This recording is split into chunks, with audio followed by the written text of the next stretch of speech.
Welcome to Luca is a Billionaire, where the only thing I invest in is your answers. You start by getting into the Epic Games account that controls Rocket League. This is the only way to change parental controls for that game.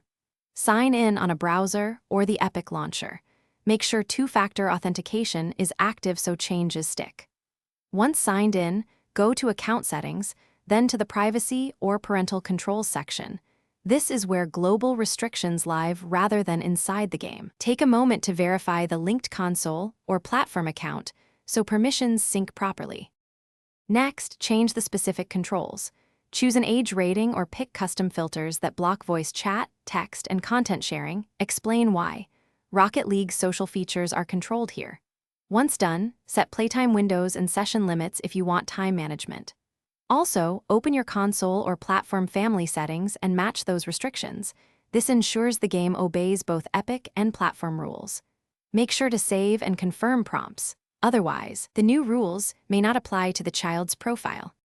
To finish, save everything and sign out of Epic and the platform, then sign back in on the child's profile so changes sync immediately. Try a quick in-game test of chat and matchmaking to confirm the restrictions work. If a control doesn't apply, check that the child's account is correctly linked to your family manager and that two-factor authentication is not blocking sync. If problems persist, remove and re-add the linked platform account. This often forces a fresh permission update and resolves lingering issues. Thanks for watching and please subscribe. It's the best investment you'll ever make.